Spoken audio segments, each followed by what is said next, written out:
Po pse sot ne jemi në pikën më kritike? Jemi në pikën më kritike se sot, pasi para jush, para mbar shqiptarve, para mbar Bashkimit Evropian dhe partnerëve tanë. Zëvendës kryeministrja është kapur në flagrancë me vjedhje, filloj me 50 milion e tunelit Llogaras, pa ishte asgjë çfarë erdhën të tjera. Që të gjitha në bashkëpunim me Edi Ramën. Tani këta kriminel, se çdo epitet meritojnë, këta na thonë se do bëjmë ligjin për të mbrojtur ata për vjedhje që kanë bërë. Këta guxojnë si askund në botë, në vend se të paraqiten para drejtësisë. Tani na thonë jo. Do vjedhim sa të mundemi. Nuk ka provokim më të rëndë. Nuk ka akt më të ulët. Meritojnë çdo përgjigje. Nuk ka akt më armiqësor. Kur kujton Shqipërinë që po tretet, kur kujton smurët tanë që japin shpirt në spitale pa ilaçe, pa mjekim,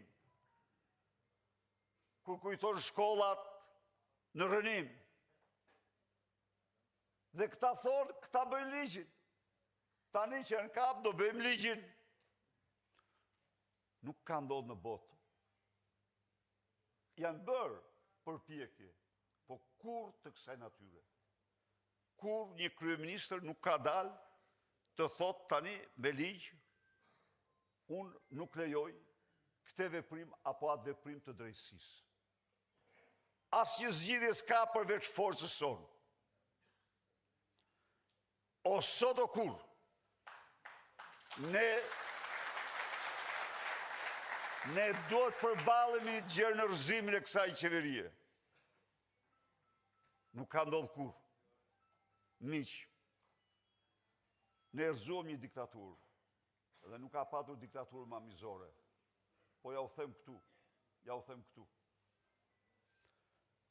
Me mirat pushkatur, me 10 mirat intërnur.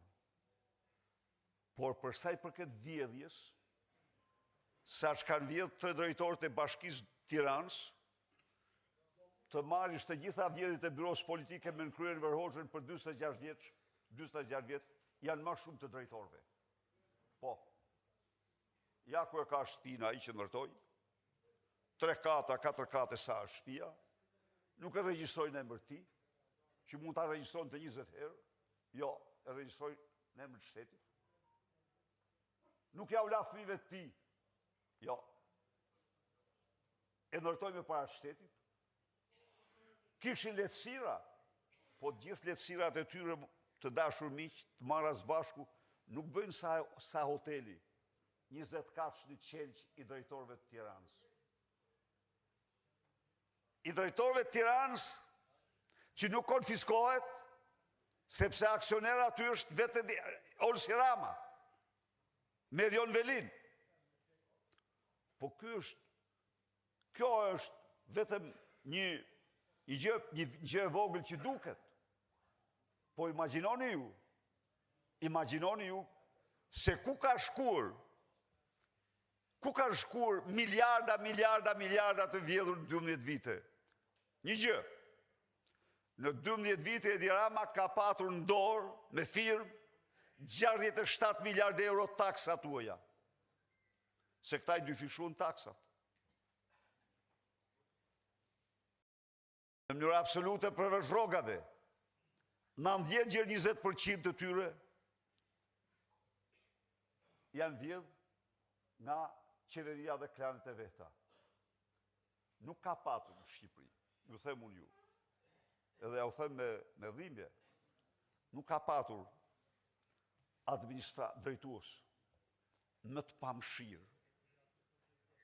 Nuk ka patur drejtues gjakpirës si që janë këta të sotmit. A e keni pa ju? Sot, po shifja unë një, se që është një Elira Kokona. Pronarja e të gjitha pronave të shqiptarve. Në emër të Edi Ramës, e cila kudo që të verlapsin, u merë shqiptarve pronën. Një lojë si në 26-ën. Por ja u merë pas një dokument. A mund të ecim ne në këtë mënyrë? Jo kur.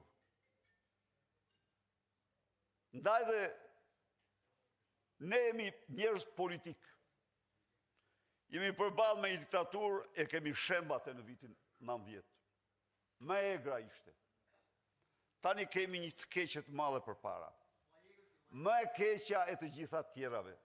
Kur s'ka patur Shqipëria një regjim kaq shkatrimtar si ky.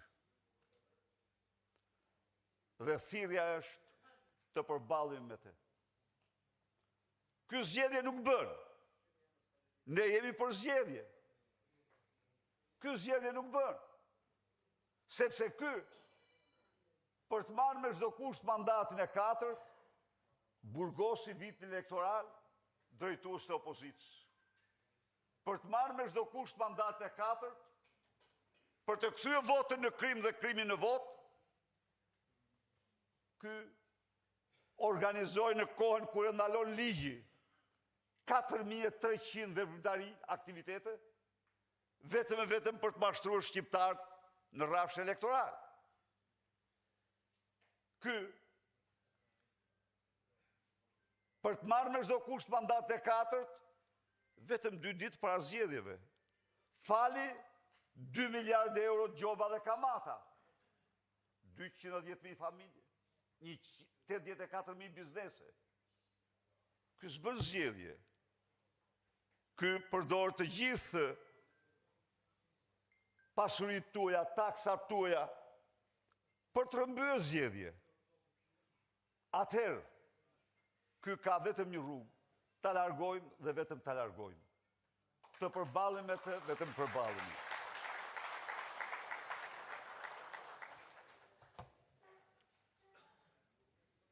Ju jeni dishpitar. Partia Demokratike kaloi në një kalvar të pamerituar dhe do mbetet në nderin tuaj gjithë jetën. Vendimet që ju mort për të qëndruar opozitar të vërtet. Në një kohë kur u bën përpjekje të jashtëzakonshme për një opozit fasad. Jo. Ju qëndruat si njerëz idealist. Ju qëndruat të vërtetës. Mbrojtët të vërtetën. Ndaj dhe sot, çdo njeri prej nesh është në një mision të ri. Dhe ky është misioni i jetës tonë. Ky është misioni më i rëndësishëm që secili prej nesh ka patur në jetën e tij. Të shpëtojmë Shqipërinë nga kjo e keqe e madhe.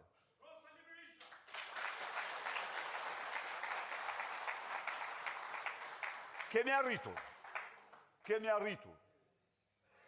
Në qoftë se 2 vite më parë besuan dhe menduan se jemi në grop, gabuan. Ne u ngritëm si Feniksi. Ja u them unë ju ngritëm si Feniksi. Dhe sot, ne kemi mbështetjen më të madhe ndërkombëtare që kemi patur ndonjëherë nga çdo parti politike e qendrës djathtë në botë. 7 rezoluta. Jo vetëm kaq. Edi Rama ka shpenzuar 100 milion euro lobingje kundra nesh.